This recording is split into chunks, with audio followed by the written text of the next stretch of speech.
Hello, boys and girls. Greg from the Scary Spirits Podcast, here to make you another cocktail. This week's cocktail is the Basil Hayden Winter Sour. And as always, is the featured cocktail in today's episode. We're going to start with our shaker with ice. To that, we're going to add 2 parts Basil Hayden whiskey. I'm using an ounce for my parts. So 2 ounces.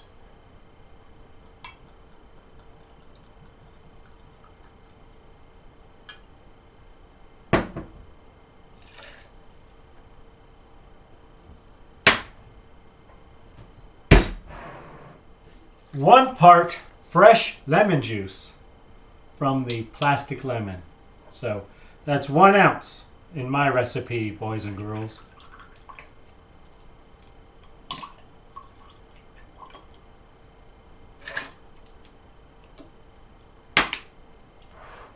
Next, simple syrup. 3/4 a part. So 3/4 of an ounce.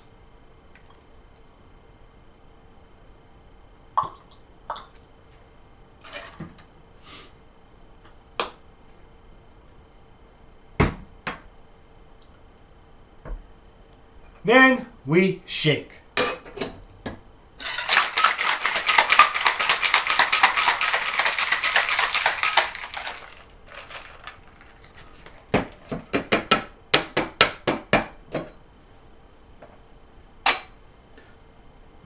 Then the directions say we're going to strain into a coupe glass with 1 large ice cube.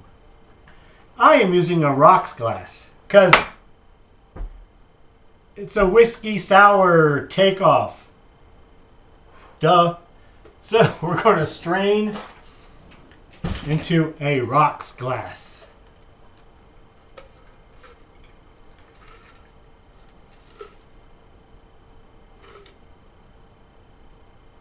And plus, it looks better.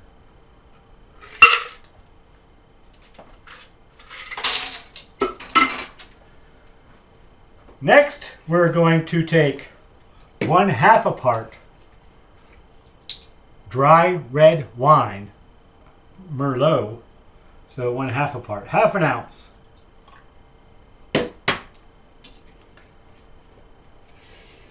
And we're going to slowly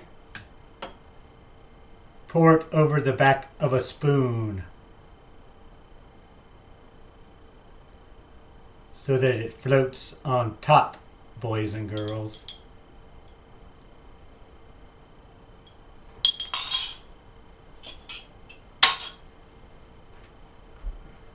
That's probably pretty cool. Made a little mess, but there you have it. The Basil Hayden Winter Sour.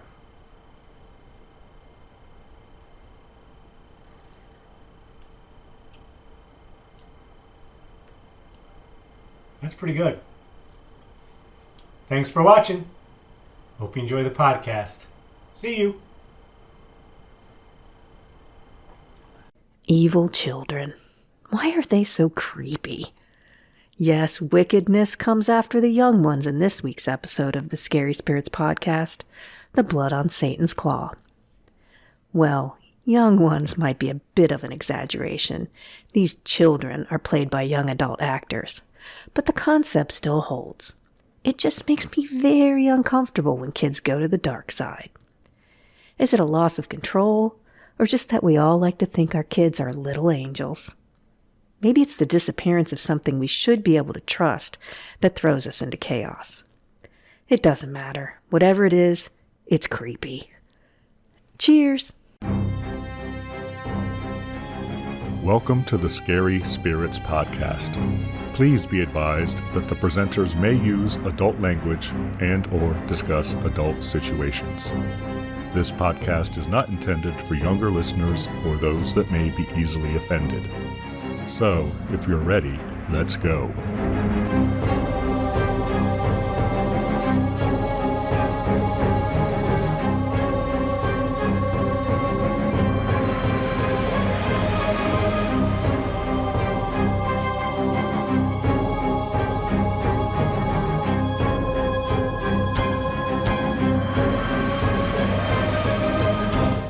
Hello, boys and girls. I'm Greg. Hi, everyone. I'm Karen. And welcome to the Scary Spirits Podcast, the podcast that combines the two very different but highly compatible worlds of scary films and alcoholic spirits. What could possibly go wrong? Indeed. How are you, Karen? I'm doing great. How are you, Greg? I'm good. I'm pretty good, Karen. I'm feeling pretty good. Looking Kicking forward off to the new year right. looking forward to Valentine's Day. Oh my God. That's like That's only a couple weeks away. it's months away or a month away, Karen. I don't think so. Oh yeah, a little less than a month. A week less than a month. 3 weeks away. A little more than 2 weeks, a little less than a month. I'm overexcited. You're Oh my not. God, Karen, we're just like, we're so far into the new year already. 21 days when this episode comes out. It's crazy. Jesus Christ. All right, Karen, was this film my choice? It was. And you know, after watching this film, it occurred to me that I think if we put down all of the movies that were picked, and there were longtime listeners would be able to peg which ones were you and which ones were me. I would say up to 90%. There's a few outliers every once in a while. Outliers. I wouldn't go as high as 90. I might go 87. But I'm watching this and I'm going, oh my God. Is this how Greg feels when he watches my movies? Karen, I don't like yes. your tone. I already Anyway. think I like this film better than you did. And I didn't really, it wasn't, oh, we'll get to it. Well, why don't you tell everyone what the movie is before we get too maybe into I it? should. Yes. Probably won that. The film I have picked is not a Hammer film, boys and girls. Isn't it? Well, it's Hammer-esque. Yes, it is. It's Hammer adjacent. But it does star a Hammer Glamour girl, Karen, I was wondering. who just recently celebrated a birthday, if we're listening when this goes live. Is that why you picked this? Yeah, because Oh. Linda Hayden's birthday was January 19th, which was just like 2 days ago, Karen. Which girl is she? Is she Angel?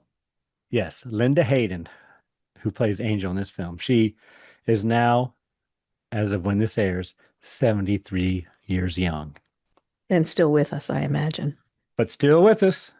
So there you go. And she stars in this film. She also starred in a couple Hammer films. No, just 2, but still. The film I have chosen is from 1971. No. It is... For God's sakes, tell them the name of the movie. Well, maybe I could give him more clues. The film I have chosen, Karen, is a film called The Blood on Satan's Claw, starring Linda Hayden. And whose birthday we're celebrating. And Yes. you, of course, have a drink to go with this, because we can't celebrate without a drink. That's just crazy talk. Yes, Karen, the drink I've chosen is the Basil Hayden Winter Sour.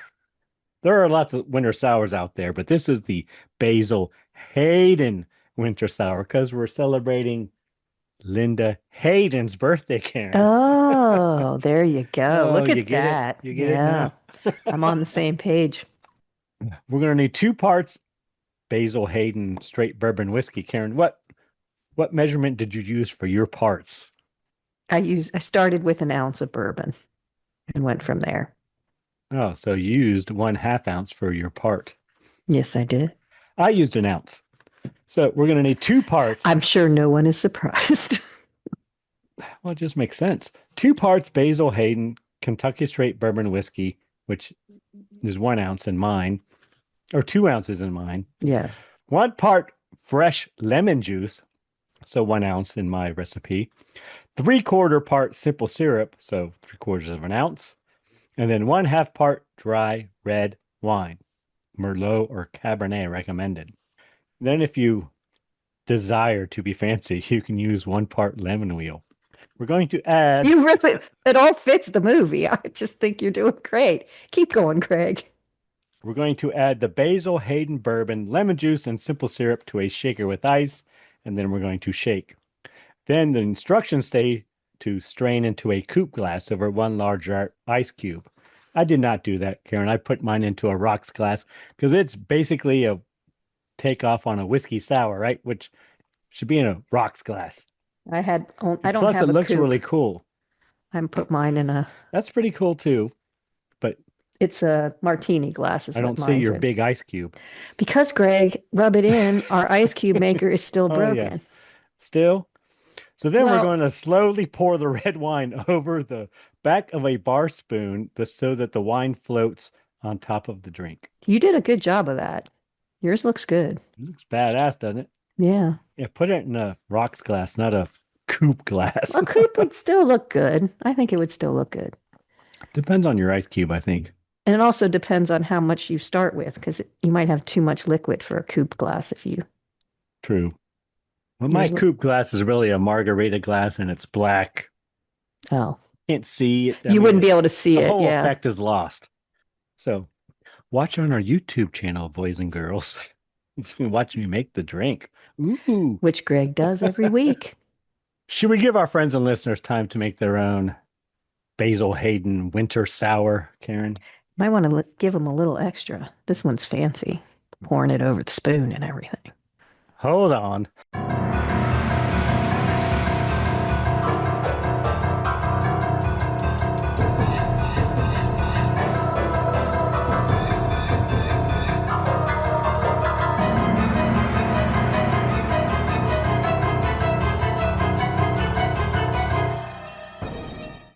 And we're back. Yes, we are.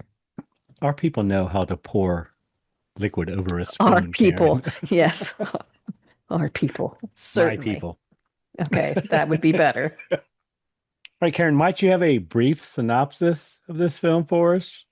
From I do. way back in 1971. You remember 1971, Karen? It was probably a fun year. Probably was. No cares in the world. Yeah, I'm just going to agree. All right, Karen, go on and tell us all the story. When a mysterious corpse is accidentally dug up by a boy in a small town, a group of local teens starts acting very strangely. The adolescents, led by a girl named Angel, are convinced the corpse was once possessed. Hoping to get in touch with the devil through the body, the teens act out a series of demonic rituals that causes a stir among the townspeople. When word of the satanic activity spreads, certain parents start trying to lock up the kids behind the spooky stunts. Do they? No, All right. they do not. And I made several notes here. The boy did this. There's some weird ages in And this. The adolescents did things, but then they say teens, and I'm like, I guess their pushing it ages even. probably end in teen, probably. Well, I know our birthday girls did. So, But I would say go. higher teens. Yeah, she was 18. Yeah, I'm sure she was. She was She better barely be. 18 when this was started filming in 1970. She was 19 by the time it came out. But thank you, Karen. We are a match. All right, Karen, tell us everything you really enjoyed about this film from 1971, other than it's Hammer-esque. It is Hammer-esque, Hammer adjacent. I thought the story was interesting. It's kind of Children of the Corn and The Wicker Man wrapped up into one, but not as good as either one of those. Acting was okay, but not great. I don't really have a lot, Greg. It's a Hammer-esque film we've mentioned several times, and it kind of falls in that category. It wasn't terrible, but it wasn't great. I think the thing I liked the best is the story, what there was of it. Okay, now you tell everybody what you liked so that they'll actually want to watch the movie. I didn't write a lot down. I didn't write hardly anything. I did not write really anything down, Karen, except that it's Hammer-esque, and it is. It's got Very. all the stuff. Should we say that Hammer-esque now includes nice shots or not? Yeah, I think it's, yeah. All right, it's Hammer-esque. It's got all the stuff. It's got the costumes, the sets, the shots. I don't remember any really bad blood. I think they purposely left a lot of blood out of this, actually. It's interesting that you mentioned The Wicker Man, Karen, though, because this is part of the quote-unquote unholy trilogy of English folk horror films of the era, including The Wicker Man, this, and Witchfinder General, Karen, Oh, which came out right before this. And this probably reminds me more of Witchfinder General than it does The Wicker Man. okay. It even, well, the rabbit is in it, which is in The Wicker Man. It just had that feel to me. That's all. It had that same kind of tension in it, It's very, yes, folk horror. It's a thing. which I tend to enjoy, actually. And that's all I wrote. But the acting is good. I will say, well, I think it's really good, actually. I don't think there's anyone I didn't like as an actor. They may not have had this story that, could make it better. But, I mean, they were fine as actors. Yeah, no one was distractingly bad. And, of course, our birthday girl's in it, Linda Hayden. She's on page 86 and 87 in the Hammer Glamour book. Now look at this picture they choose of her. Look at that. Interesting. Yes. She's all dressed in Victorian outfit. Yeah. I think we should say it has all of the makings for a good folk horror movie. It's got a preacher, a judge, a deaf mute. For some reason, they always have to have one of those. Superstitions, kids gone bad. Well, as I said, this is not a Hammer film, but she was in the Hammer films Taste the Blood of Dracula and Black Carrion, which I'm not sure about Black Carrion. That might have been like a TV series or some shit. Oh, I think it was a story in Hammer's TV series, kind of like a Twilight Zone show when they would do different stories. Yeah, Hammer House of Mystery and Suspense. So she was really in only one Hammer film, Taste the Blood of Dracula. But they use a word here, Hammer's most celebrated ingenue. Injuen. What's that mean, Karen? Kind of innocent.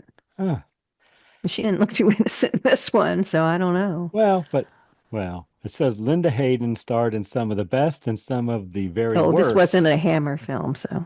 Yes. In some of the very worst exploitation films of the 60s and 70s.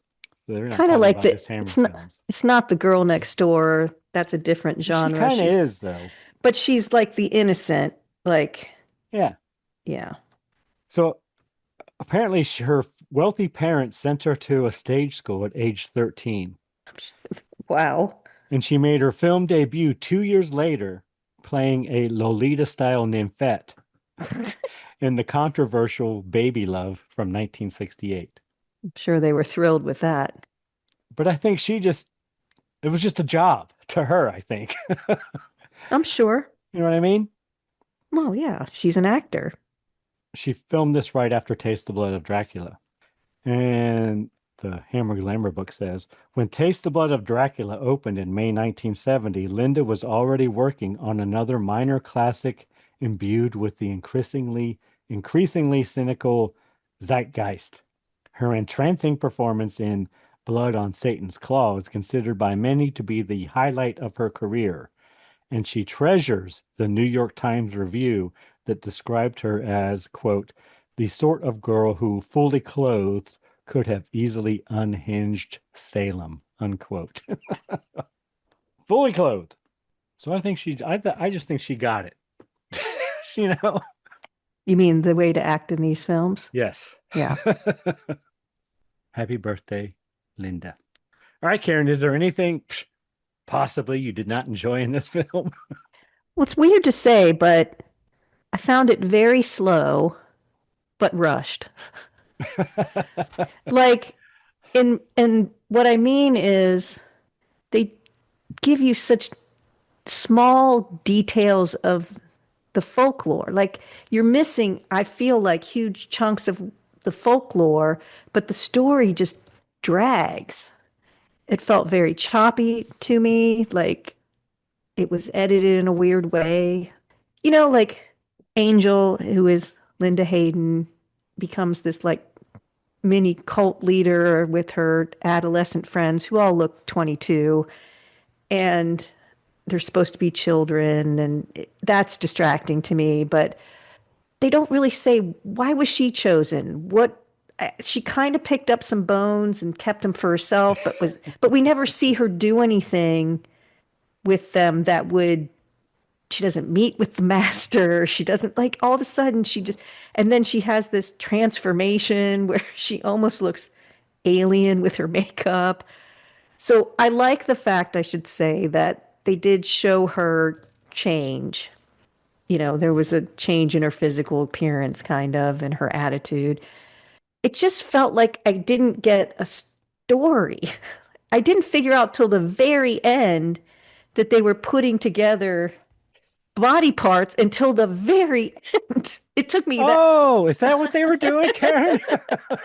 like I really had no idea that was happening until I saw like the kids all walking, one's on crutches, one's Yes. and I was like, oh my God. But see, if they had developed that more, it would have been so much more interesting to me. Like somehow let me know that. I mean, it was a shock at the end, and maybe that's what they were going for. Or I was just stupid and didn't realize it. I don't know.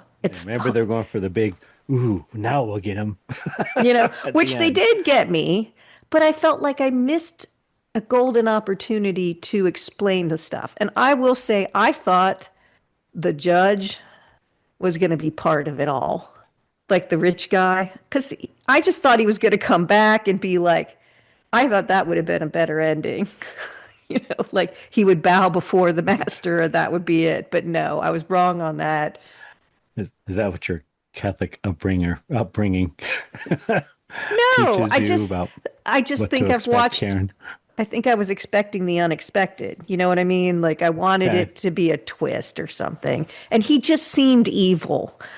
He was not very likable. And I mean, he just leaves them. And then He's a Puritan judge. after a couple people die, he finally says, okay, it's time for me to return and take care of this. And I was thinking, But plus the mom who's both her kids died, she barely even reacted. And I don't know. I guess it just didn't play well for me. So number one, I'm going to say right there, I'm not sure it was mom. I don't know who that was. No, she called her my Kathy and stuff. Yes, I know that, but that don't mean they're Oh, you think blood? Well, Unless she calls her mom. So She says, "See, mom." He doesn't say that to all the girls or something. She says, "Mom." Right. So she's living with her sister or her aunt, and is being ordered around like a servant.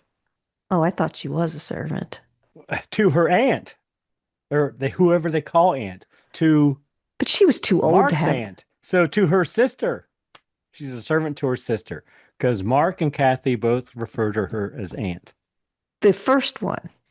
The woman in the house is all right. I'm just kidding. Obviously, I didn't, but still, an aunt.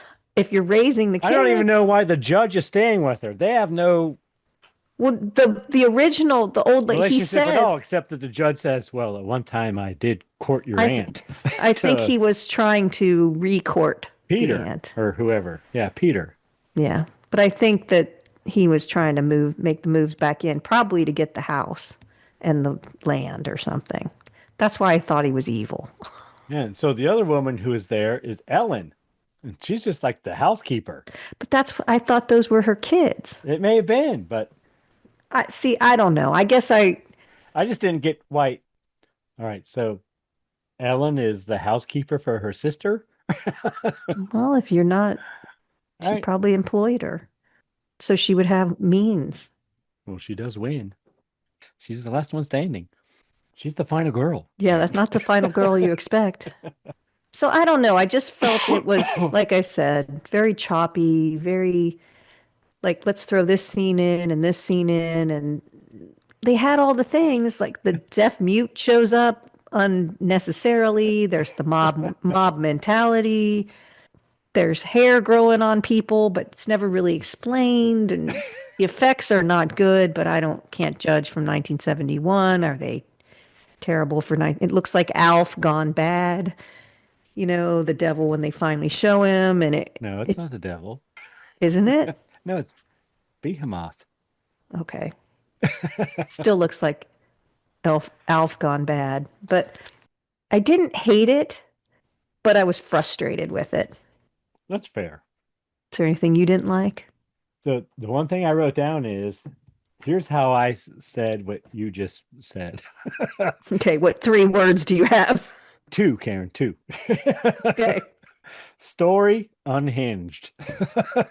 That's all I could come up with. But then as you were saying, oh, that's exactly what I was thinking. It's unhinged.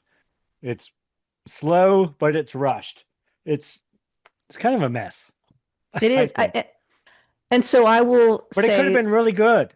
it could have been really good. And I will say that you're right. The acting was very good. The story was just not there. Like the general story. When I say I liked the story, I liked that they're plowing a field, they find something, it influences the whole town. That story is there. But when they're trying to kind of show it in film, it's just not. They're And I did missing read- so much. I did read that this was originally planned as 3 separate stories, kind of like Trilogy, like Trick or Treat anthology. anthology. 3 different stories with one kind of devil story over top. But no, the production company, who isn't Hammer's sister company, whatever, wants to be Hammer. No, said let's combine it into just one story and just have like There's just so much unnecessary. Like Peter, 3 scenes or 3 plots or whatever. yeah, So, comes home to introduce his the woman he wants to marry. She goes crazy. Then we never she's gone. And he could have just been in the house and we didn't even need her. Really. Like we didn't need her. And she introduces the claw, yeah, but he could have introduced the claw up there. Like, but really Angel introduced when she finds the claw. yes. I'm just saying there just seemed like you're right. I felt like they needed a way to transfer the fur skin from one person to another. You know? Yeah, Like whoever gets attacked by the claw has, now you have a but then furry it seemed part of like your skin. You have the devil's skin now on part of your body. but then it was like Angel was controlling it. And then it was like it was so close. And it just So close.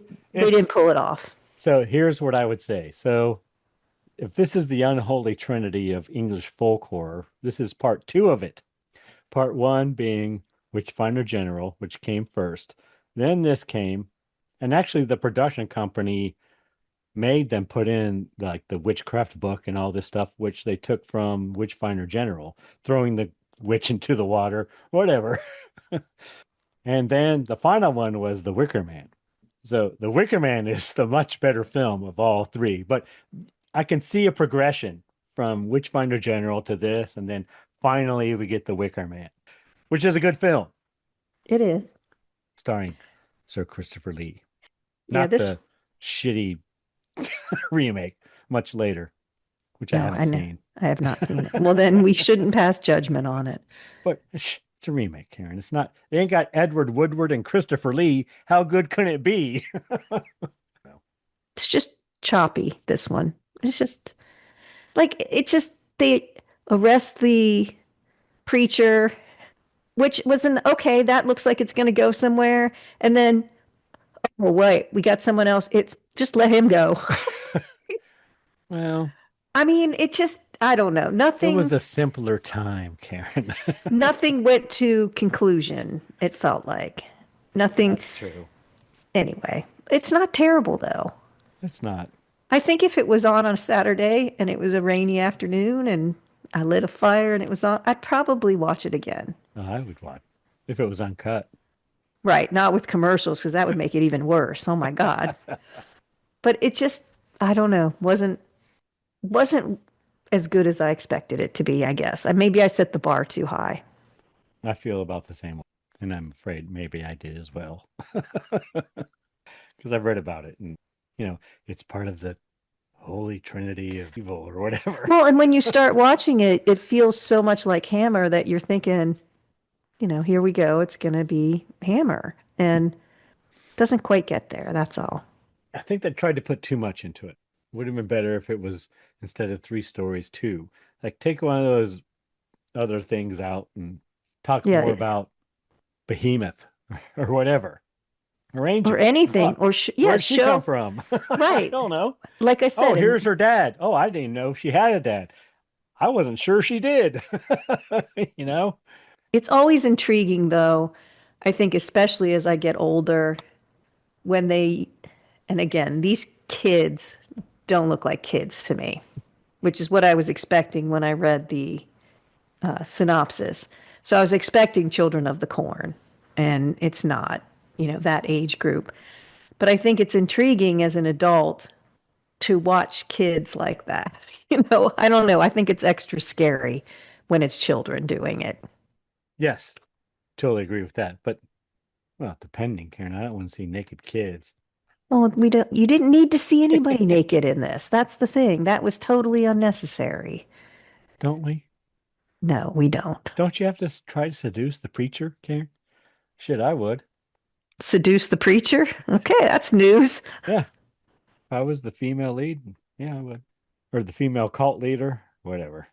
All right, what kind of cocktail rating you want to give this film, Karen? Leaning towards a 4. I know this is a hard one. Because it's not as good as a lot of the 3s that we've given 3s to. It's not as bad as some of the 4s, though, but it's not.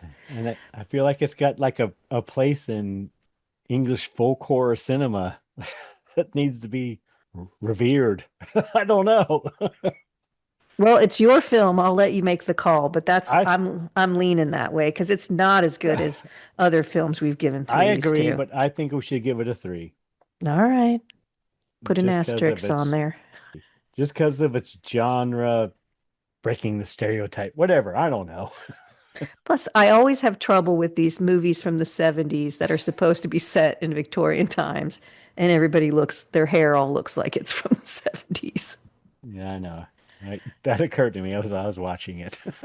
But that's not so much with the girls. It's always the boys. It is the boys, and you wouldn't think it would. But this one, I think they at least gave an effort, and they had some guys in wigs. Yeah, but that's a personal thing that bothers me.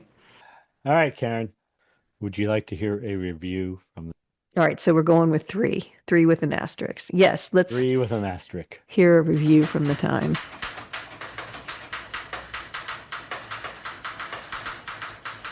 All right, first, I have to tell you this has a 6.4 out of 10 approval rating on IMDb. Wow. A 73% approval rating on Rotten Tomatoes. Really?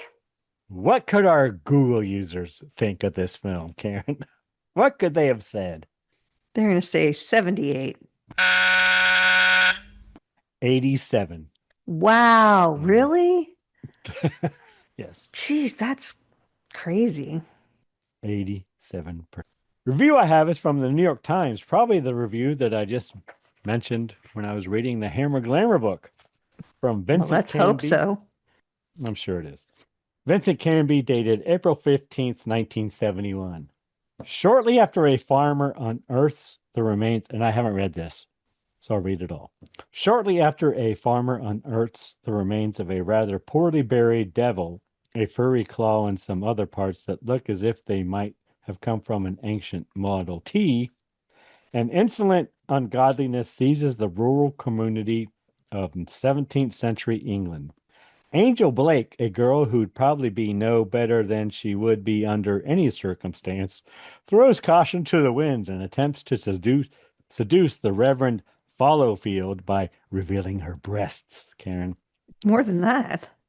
I don't know what cut Vincent saw. He remains faithful to God, but most of the children, one by one, capitulate to the dark powers. Well, as you do, some to be served up as sacrifices, some simply to serve as aides de camp. I've resisted the temptation to call this high camp because the blood on Satan's claw, of which the foregoing is only a most general precis, is cinematic diabolism in some style and intelligence.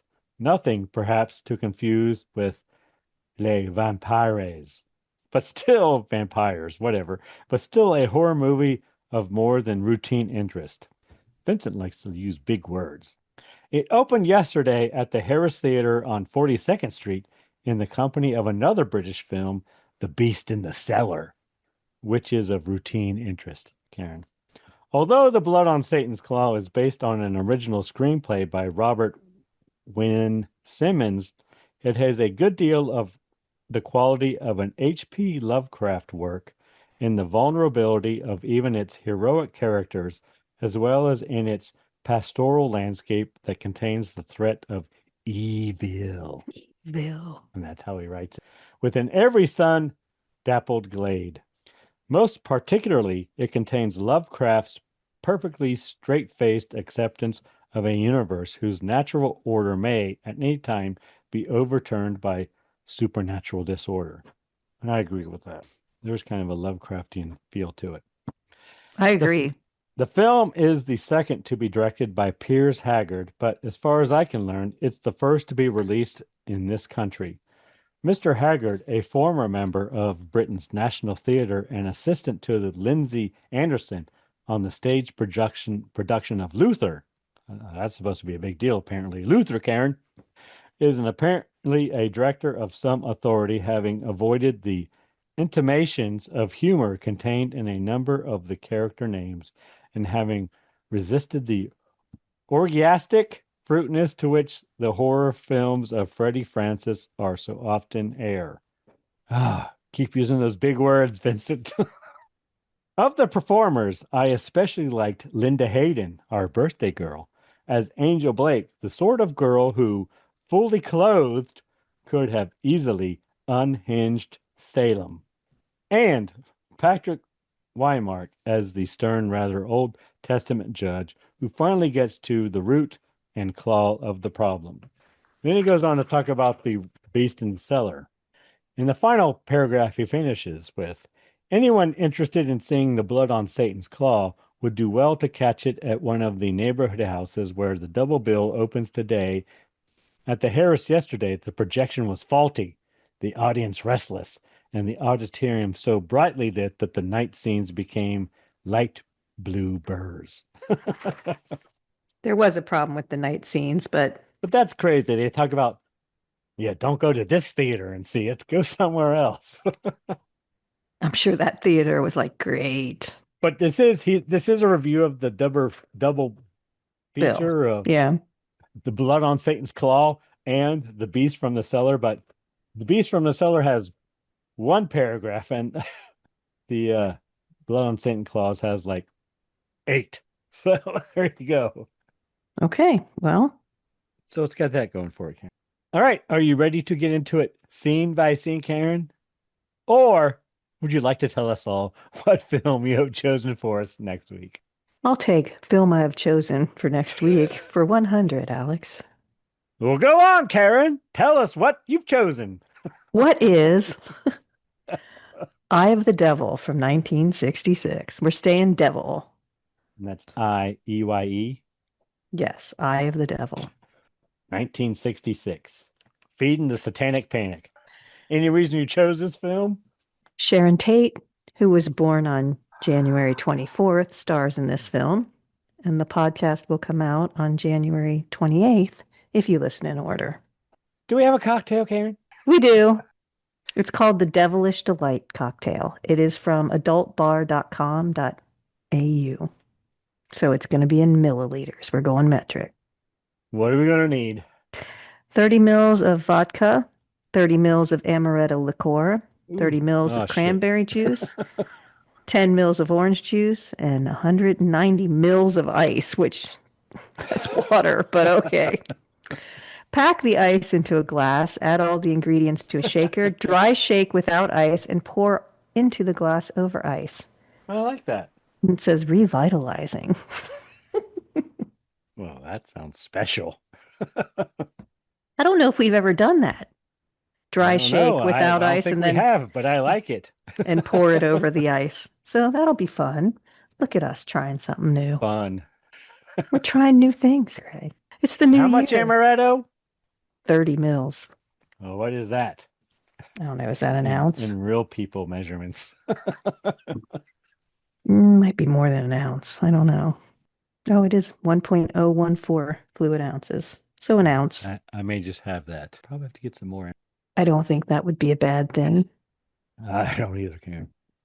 And we chose this because Sharon Tate's birthday or some shit. Is that what you said? Yes, her birthday is on January 24th, and the podcast will come out on January 28th. Ah, yes. There. And actually, this film we're reviewing today, the writer based it on the Manson murders. This one? Yes. Hmm. That's what I read. I don't know a lot about the Manson murders, so I wouldn't be able to. That's not something I've. But it was of the time. Investigated, so I don't know. Although it was young people, so I guess. It was of the time, a young people cult. All right, Karen, are you ready to get into it scene by scene? I'm sure everybody can't wait. Now that you've brought me down. Where did you watch this? I watched it on archive.org, Karen. So did I. And it's free. And then once it ended, did you watch it all the way to the end? I did not. What? Once it ended, it stopped, and then there was like a screen with like 9 other like English horror films on it, including Taste the Blood of Dracula and other things. Oh, really? Yeah, like links that this, I guess, person has put up there. Our kind of person. Yeah, we need to save that. All right, so we both watched this on archive.org, and the link will be in the show notes, boys and girls.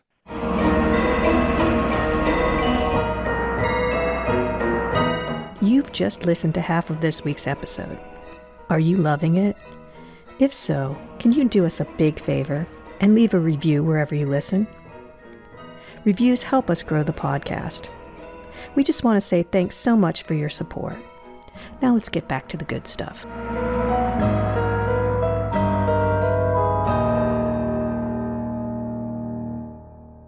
Blood on Satan Claw, 1971, rated R. Oh, I have Blood on the Claw of Satan. Wow, I was getting fancy. You rewrote the title, Karen. I did. Did you use AI to do that? No, I just... Did it all on your own, huh? That's what I guess that's what I thought it was. Human engine. Movie starts and we see a guy plowing a field.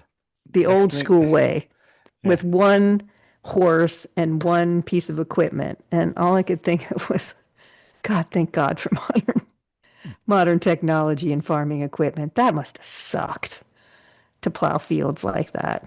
No, I felt was a sense of pride because that's what my ancestors did. Yeah, but I'm just saying, my dads were farmers, but I'm just, those big Clydesdale horses, and they just pulled, oh God, I was like, that was a rough life. Anyway, sorry, go ahead. The next thing I wrote is pigeons and a crow. Yeah, I don't know about pigeons. Do pigeons eat? Are they carnivores? Anything. I don't know what they're doing in the crows for sure. England, but anyway. Well, there's a lot of pigeons in England, but in the square, Trafalgar Square, there's a ton of pigeons. They're known for. Well, there's a lot in like the... I don't know, but there are pigeons there. Anyway, I didn't realize 17th pigeons... century farmland England. Well, didn't they use them as communications? Karen, I don't know.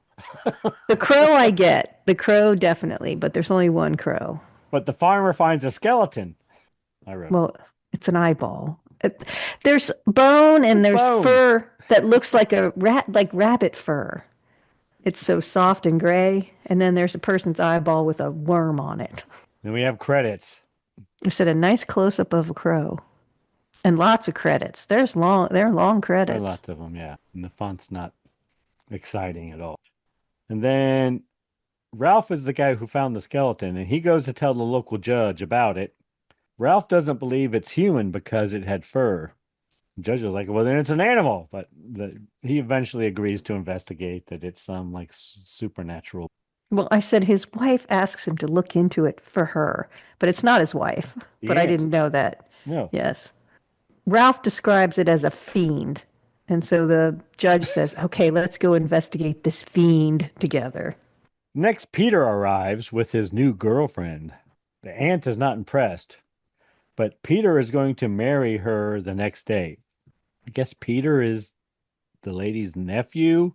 That's why I'm calling her aunt, I guess. It's what it seems like. Again, we don't get a whole lot of background on any of this. He's kind of handsome, though.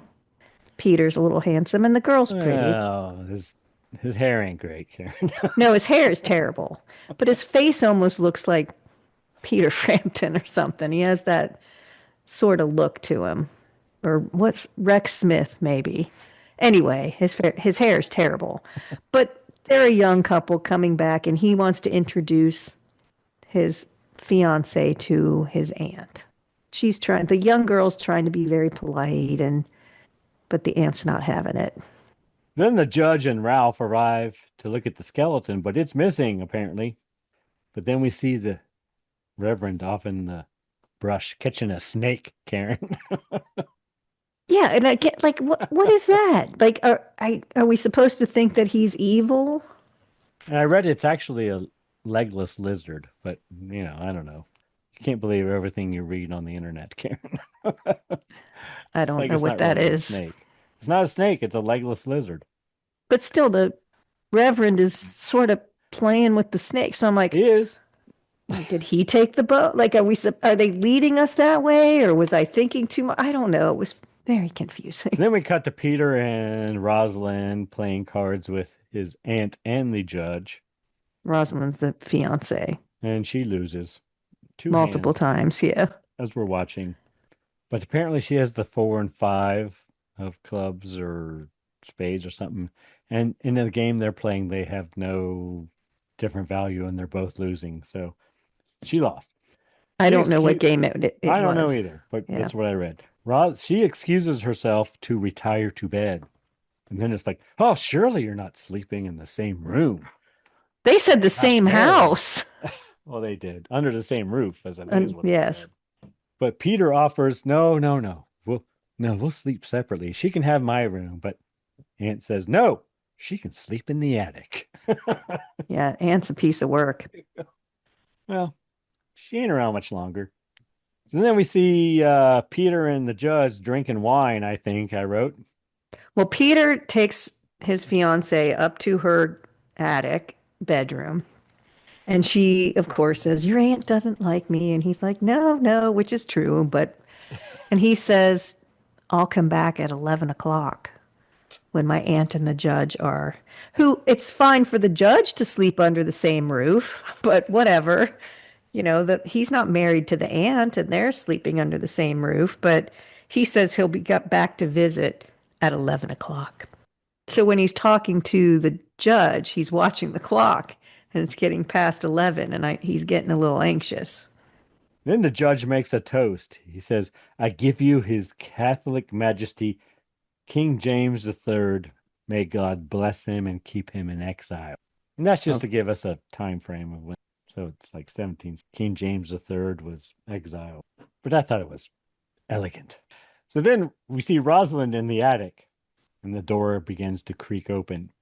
Peter walks up the stairs and hears Rosalind scream. Well, first, she says, Peter, but, no response. And I will say there were some cool candles in there. Did you see them? They were the candle holder, I guess, was what was cool. It was a very thin candle, and somehow it held it like kind of diagonally. Like an alligator clipped on it or whatever. So. Yeah, it didn't. I don't know. I almost said roach clip, boys and girls. I know. No, it's an alligator clip. To hold it kind of sideways. It was neat. I mean. It was neat. Rosalind begins to scream. Aunt runs in and begins slapping Rosalind around. Then the judge comes up and he slaps Peter. Everybody's slapping everybody. Yeah.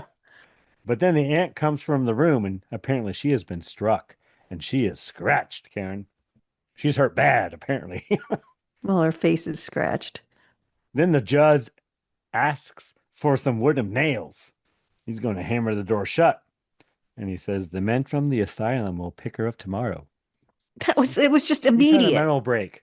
Yeah, just like she had a psychotic break.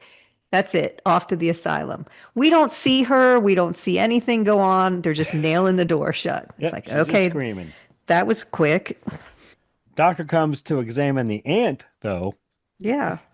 And he doesn't know what quite's wrong with her, so he just decides to bleed her. I said, I bet they're gonna bleed. They're gonna bleed her. Oh, look, they're gonna bleed her. She has a fever. Distemper. He says. It could be a general plague, he says. But bleeding will help. And then we cut to the kids.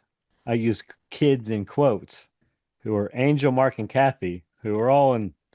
Well, we know Angel is 18 at this point. But she's not supposed to be 18. But I think Mark they're and Kathy supposed are to much be older. They look much older to me. Well, maybe Kathy, not so much.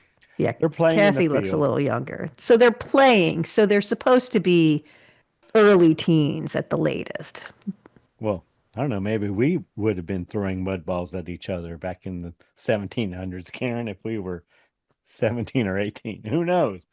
Because that's all there was to do. I don't know. We definitely threw mud balls at each other when we were early, probably not teens, but adolescents for sure. But that's what they do. Angel finds something in the mud. She refuses to let the other see and runs off. Next morning, men come for Rosalind, and I wrote, she looks a little crazy as they're walking her down the stairs. She did a good job, I thought. I thought that acting was really She good. is Peter Hustonoff's daughter. Oh. Well, she looked very innocent and sweet when she came in as being introduced. And when she walks down the stairs, she looks a little evil. Evil. Yeah, I thought she did a good job. She does. And then I wrote, she appears to have claws because we see her hand on the banister at one point. At least one. And then, the ant has gone missing, Karen. And the bird is dead that she was taking care of. Oh, it's gone. Oh, I thought it was in the bottom of the cage. Nope, it gone. So then I wrote children in church, but I think they're in school. They're in the church. I think it's Sunday school. I don't know. Because he's teaching the Bible. I don't know. Angel drops a pouch. Another girl picks it up and looks in it. She screams. Well, wait, go back, because he's asking the kids, why was Boaz so nice to Ruth? About the man and woman, because she's a woman. Duh. Boaz and Ruth. And it sounded familiar, but I couldn't remember. I don't know a lot about the Old Testament, so.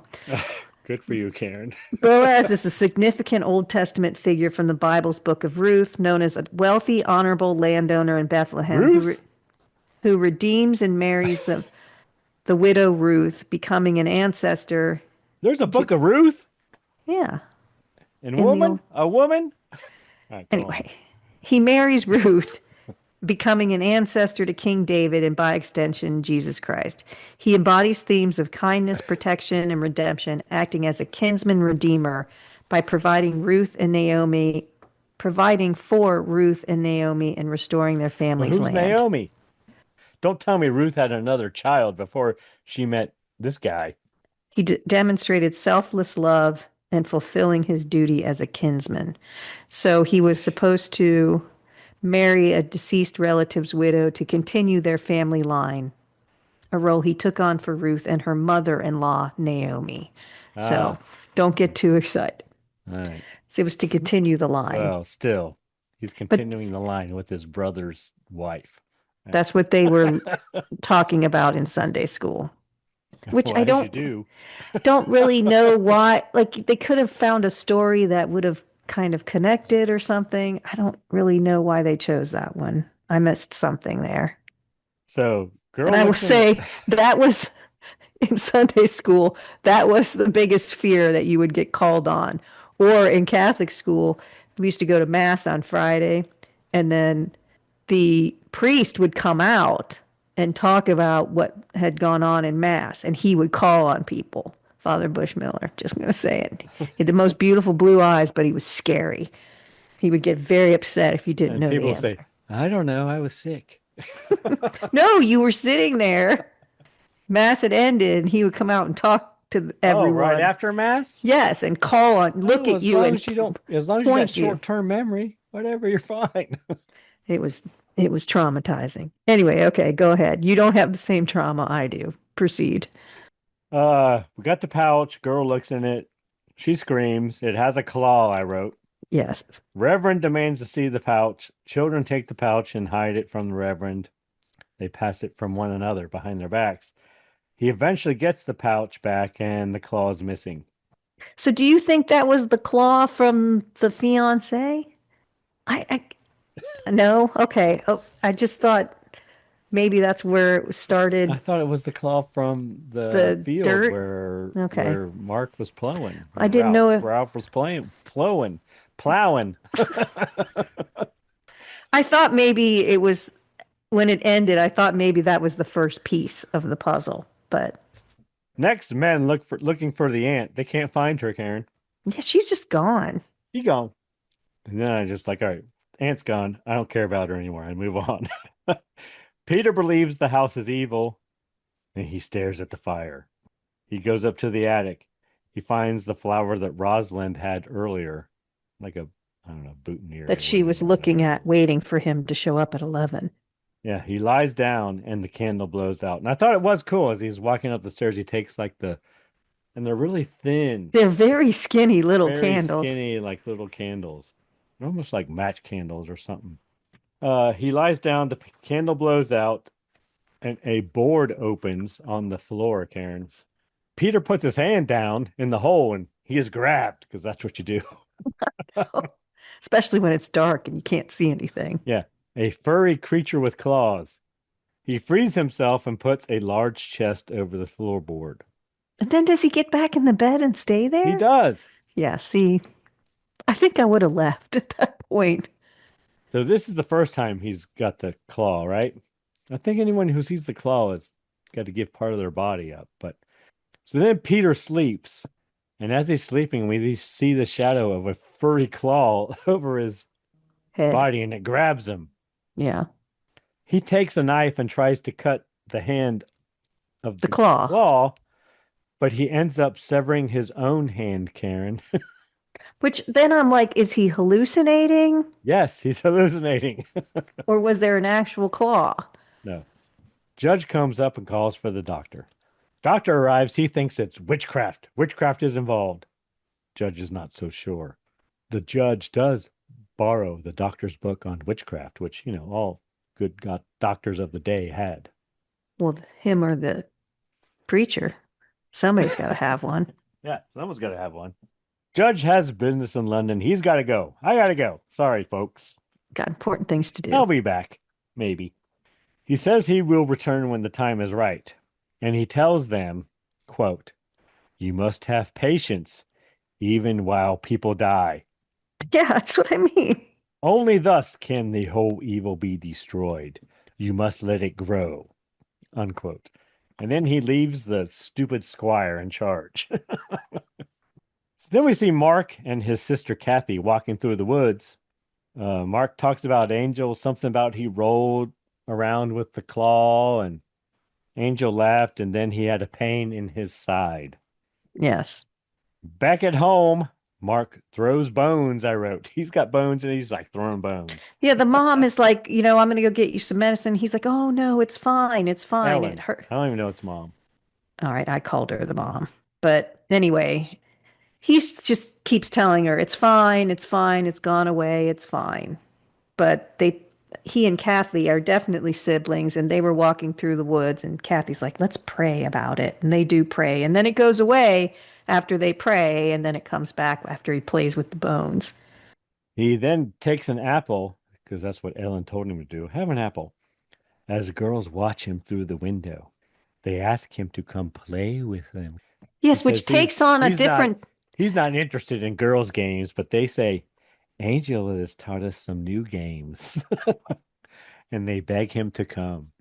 It takes on a whole different tone when they're not, 10 or 11, and they look, 19 and 20. Come out and play with us takes on a whole different meaning. But they said, Angel wants to see you, because they know he has a crush on Angel. So that's what... Does he? It seems like it. Well, I didn't really get that, but he gets up and leaves.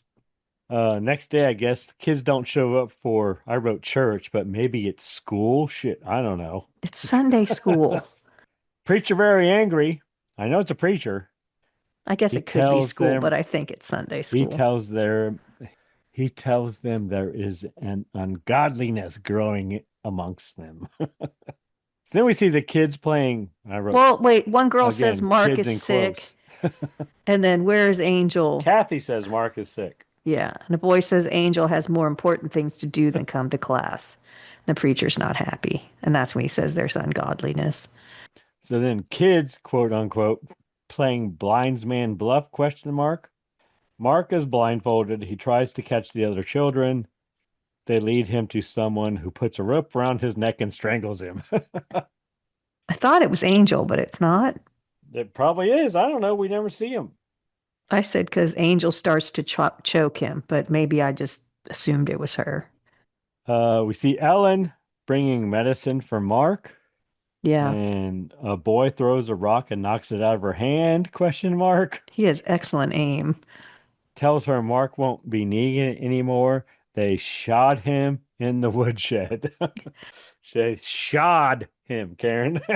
Oh, I thought they said shot. No, shod. Oh. So then Ellen goes to the woodshed to look for Mark because that's where he has been shod. What does that mean? I don't know. She finds Mark's body. He gone, apparently. We didn't really see anything. Just a little blood. Yeah, she's digging up some whatnot. By the way, shod means wearing shoes or footwear. So I don't know if that originating Old English must have a different or equipped with tires. I don't think that's it either. Oh, wait, here, maybe it's in the Bible. It means to bind under one's feet, to be in bonds, to tied, to wind, to knit, or to be at one with. Maybe it means to tied up. Yep. He's in the woodshed under a bunch of wood. That's what it means. Angel comes to see the preacher. She begins disrobing. Angel stands before him, buck naked, Karen. Fully naked, trying to tempt him. She tries to get the preacher to come with her. He refuses. And Angel is our birthday girl. He refuses. He does say you're beautiful, but, I'm not going to do anything. He does call her child a few times, too. He tells her he never wants to see her in this, I guess it's the school. I don't know. That's what he says, I think. And then Angel tells him that Mark is dead. He had the devil in him, and they had to cut it out. You want to see what happens to your pupils? Preacher. Cut to the funeral for Mark. Preacher reading scripture. Angel arrives and stares at him. Lots of eyeball acting here. Yes, and they drop Mark's body in the grave. Yeah, no coffin or anything, just wrapped in linen. But then Kathy has a sudden pain and turns and looks at Angel. Same place as Mark. Yeah, so I didn't get where all this fur shit came from. What? I don't know. I don't know if they're skinning them. What constitutes you being infected with the fur, the devil's skin, or whatever? I thought it was Angel. All right. Reverend, after the funeral, asks to see the squire later. And Angel and her father run up and tell the squire that the Reverend tried to molest Angel. He said he would kill her like Mark if she didn't obey him. Yeah, so she's implicating him for murdering Mark and then also for being inappropriate with her. Molesting her. Then I wrote, Ralph and Kathy have a moment in the woods walking back from the funeral. Yeah, we've gotten hints before. She's the one, I think, waving to him in the field. And she is. She really likes him. And then he says something about... They like each other. Yeah, like, I'll see something, my love, or something like that. But he's a young kid, and he's just like working a field. I don't know that has the position to take a wife. Well, I think they're of the same... I think they're the same position. Anyway. But he's working a field. He must be a landowner, Karen. Well, or he's the servant doing it for someone else. So then we see Kathy picking flowers. Two boys watch her. They tell Kathy they know where some large flowers are. Because she wants to put them on her brother's grave. No. Then we cut to Ralph driving a wagon. Come back to the boys. They tie up Kathy and tell her it's just a game. Just a game. They're playing cannibals. It'll be fine. I don't think I want to play a game called Cannibals. She screams and Ralph hears. Kathy I said they look like they're about 25, these kids, but except Kathy. Kathy looks pretty young. She looks pretty young, yeah. Kathy and the boys run through the woods. Ralph tries to follow. They lead Kathy to Angel and the other kids. Angel puts a wreath of flowers on her head. Then we cut to the preacher being arrested by the squire for assaulting Angel. Then we cut to Angel wearing her night clothes, Karen. And is this where she has black eyebrows and lots of blush on? Her appearance has changed she has them like I didn't really care for her eyebrow makeup at all. No, it was weird, but it definitely showed she's transitioned to a different personality. They appear to have some kind of ceremony. Angel calls Kathy to her. We see Ralph looking for Kathy back at the old abandoned church. They pray to Behemoth. The creature arrives, Karen. Apparently, Behemoth is there. But there are some older people there, right? There's a Is couple that where older people. is that where the ant is? Was that the ant? I couldn't That's what I tell. wondered later after watching it. I'm like, oh shit, was that the ant? But she was like crazy. I couldn't I don't know tell. if that's where because she disappeared, so I thought maybe it was the ant, but I couldn't tell. I did too, but I couldn't tell. I think Angel it probably tears was. Angel tears Kathy's clothes, revealing a patch of fur on her back. Roger asks someone if they've seen the kids. A hunter in the woods, yeah. He says he saw the kids being led away by Angel. They're all out there playing their games, whatever, Angel, blah, blah, blah. The ant looks like a monkey. I don't know what that means. Children tear the clothes from Kathy. One of the boys rapes Kathy. And I wrote, everyone seems very excited, Yeah, and I mean, including the ant, if that's who it is. why this guy? Who is it? What kid it does it matter who? Was, I don't know. For a while but there, we see I was Peter wondering, is is that there. Mark? Or is that Mark raping his sister? I don't know. I don't think it I don't was. But understand it. Peter's there with his cut off hand. Angel takes some shears and stabs Kathy in the back repeatedly, I wrote. But After she sniffs the shears there's and no blood on them either. So no, it's kind of and weird. Kathy's clothes, and it's weird. Ralph comes running, finds Kathy's body in the abandoned church. Wait, was it Mark? That I don't. no, because she didn't act. He's dead. He's in the grave. Yeah, but that doesn't mean they couldn't bring him out. He has whoever this kid is has a head wound. Yeah. Ralph brings the body of Kathy to the squire. He tells him it was Angel Blake and the children who killed her. Squire releases the preacher. Peter grabs a saddle and hops on a horse. So he's not totally entrenched in the cult because he decides to do something about all this and goes to see the judge. He goes to see the judge in London. The judge says he is ready to return. He says, quote, I am ready to return, but understand, I shall use undreamed of measures to conquer thee. Did you talk about the preacher being taken to the woodshed or wherever they took him right before that and says your silence condemns you? But then Ralph shows up with Kathy and they just release the preacher. Oh, I didn't talk about that. No, I just said they released her. Oh, okay. So then we see Ralph chopping trees in a forest. For unknown reasons. He Then hears there's a some strange froggy's sound. fog. Then we see a woman running through the woods, being chased by a group of men. But they're supposed to be kids. Well, she's supposed to be a child, and it is a couple of men. I think she's the one that was reading the scripture of like The Behemoth or incantation. whatever. Yeah. During the defilement of Kathy. They believe her to be a witch. Men throw the girl into a pond, ? They want to see if she floats. The girl goes under for a long time, and then the men leave. All right. So I don't know if we've talked about this or not, but in the witch trials, I'm this sure is we the have. float versus sink test. And it was a brutal ordeal where the accused was bound and thrown in the water. Floating meant guilt. The water rejected them as unbaptized, leading to execution. Sinking meant innocent. Water accepted them, but often resulted in drowning because they were pulled out or just drowned anyway. The accused thumbs were tied to their opposite toes or wrists or ankles. They were tossed into a pond or river, often with a rope attached for retrieval. Like I said, float is guilty, sink is innocent. It was derived from ancient trial by ordeal traditions.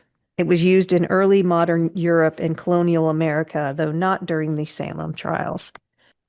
But it looked like she sank. She did. But they didn't try to save her. They just went, Nope. Oh, she sank. Whoops. Ralph said, You just killed her. And they walked away.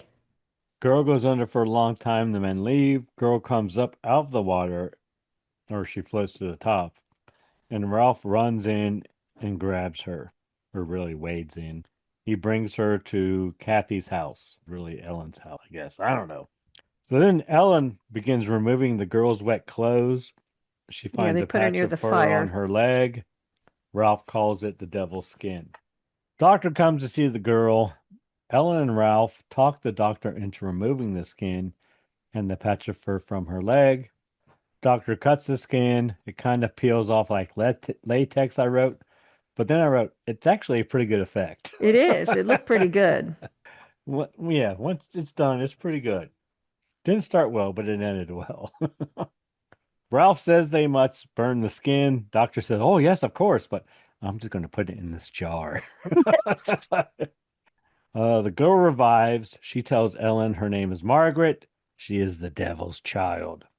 But Yeah, then they were Ellen, hoping, they thought maybe if they cut off the skin that she would be saved. That was their plan, but it didn't work out. Ellen says, you are my child now. Later, I guess, Ralph goes to see Margaret, bringing her flowers. Margaret says she must go see Angel. Ralph tells her Angel is left, and Margaret then tries to seduce Ralph.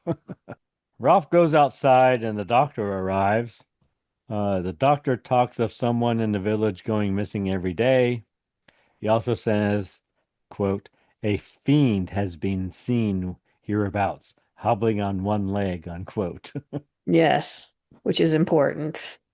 Ellen runs out and says, Margaret is missing. And then the doctor, oh my God, they'll tell him who I am. They're going to come for me. He's afraid that the little That Margaret will say, they're yeah, going to come for him. we'll tell who cut the skin off her leg.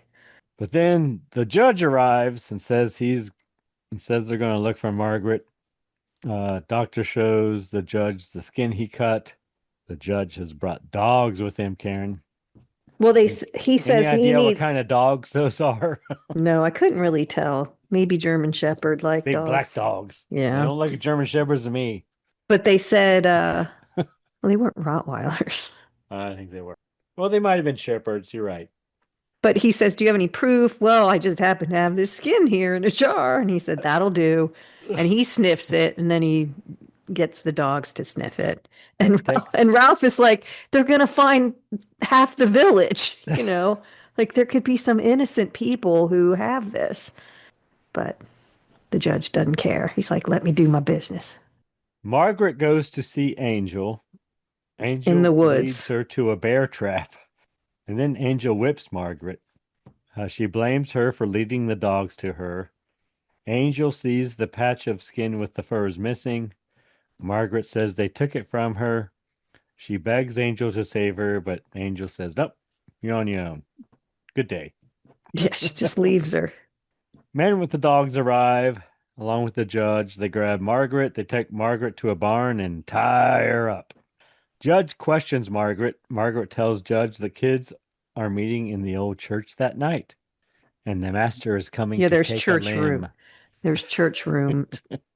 God, church ruins So then we cut to Ralph cutting weeds in the woods. I think he slices his leg, and then he pulls down a sock, and he has a very furry leg. It looks like my leg in the winter. If that's the devil's fur, I'm in trouble. And the crow is watching him. Ralph goes to the farmhouse. I guess Ellen or Kathy. Back at the homestead, I said. Or whoever's house it is. Ellen lets him in. Ralph goes up to the attic.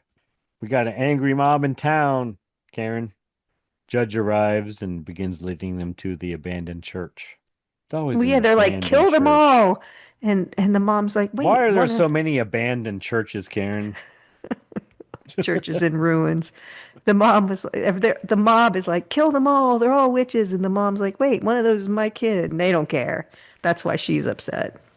Ralph watches out the window of the attic. Then he bars the door. But then knocking comes towards the door. And I thought about it later. It's kind of like one-legged walking, too. Yeah, I didn't realize that either. But then there's a big bonfire at the old church, Karen. Ralph is there, and he's kneeling before Angel. They have a ceremony. Then one of the girls comes up and removes her clothes and gives a knife to Ralph. Yes, so this is how they get you to cut your leg off. She They have a naked dances woman dance in front of you. him. Wouldn't work for me, but I don't know. You might be in trouble. I might shave my leg. I ain't gonna cut it off. You might nick it a little bit, but Yeah, and I think they're trying to get Ralph to cut off his leg? Question mark. I don't know. This is where I'm starting to get. Oh, they're trying to rebuild this monster, maybe, possibly. yeah, it took me till this long. Yeah. Because you see all the people walking around the fire and they're all Yes. missing parts of their bodies. You're like, oh, I finally get it. Ralph begins to take the knife to his leg, but then Angel sees the judge and screams because he's got like a big sword, Karen. It's a cross, isn't it? Or something? Big. It's a sword. Swords look like crosses if you look at them the right way. Well, but is that what the mute is carrying? His sword? She runs away, impaling herself on a pitchfork held by one of the judge's men. I think the deaf mute guy. Runs right into it. Up. Yeah, like Next, the judge swings his big sword at the cult, I wrote. The devil creature is revealed. Behemoth. You don't have anything to talk about Behemoth? We're not going to learn about Behemoth today, haven't Karen? we talked about that before? I don't know. I thought we did. Judge runs it through and hoists it on his sword. He like Lifts it in the air. Yep. He's and strong. then he throws it into the fire. The fur on Ralph's leg disappears. Credits the end. If only it was that easy. All right, Karen. What are your thoughts on the Basil Hayden Winter Sour? Well, truth be told, I didn't have Basil Hayden bourbon, but I had nice bourbon, and it's good. I added a little more simple syrup, so mine's a little sweet, but I don't mind that. Mine's good. Yeah, surprisingly good. I didn't think It's I was going to like evaporated. it. I might It's like a- that Basil Hayden. Did you buy some? Yeah. Oh, it's good stuff. Yeah, I like Duh. it. It's one of my favorites. I'm not going to lie to our friends and listeners. I didn't lie. I told them I didn't use it. Well, one of us should. No, it's good bourbon. It's just Jim Beam. It's not just Jim Beam. It's better Jim Beam. It's fancier. Well, did you enjoy it with your cheap ass bourbon? Yes, because that's what I have in my house is cheap ass bourbon. Yeah, it's good. I liked it. I like the effect too. Of the wine. drunkenness? Oh. No, the wine, the way it looked. Oh, not the way it made you feel. That's not terrible either, but All right, visually it's pleasing. Anything we learned today, Karen? We learned about sink or swim, witch determination, and Boaz and Ruth. Oh, That's it. Boaz and Ruth. All right. No behemoth? And no, you can put that in the notes, and no behemoth. All right. Anyone you need to thank this week, Karen? We definitely need to thank our listener. There's a lot of podcasts out there. We really appreciate when you spend time with us. What about you, Greg? Who do you need to thank? Karen, I need to thank a recent YouTube subscriber, Montego99. Thank you. Find us on YouTube and see what Montego99 had to say. And check out my response. Ooh, even better. And the band Verse 13 for providing all the music in the Scary Spirits podcast. The music definitely makes the podcast better. Anything else, Karen? Please drink responsibly, Yes. even when celebrating Hammer Glamour girls' birthdays. Thanks for listening to the Scary Spirits podcast, where the movies might be iffy, but the drinks are always solid. We would love to hear from you. You can find us on Facebook, Instagram, and YouTube at Scary Spirits Podcast, or go to our website, scaryspirits.com. And if you want the direct line, email us at info@scaryspirits.com. If you really want to help us out, leave us a review on Apple Podcasts. And remember, always drink responsibly. See you next week.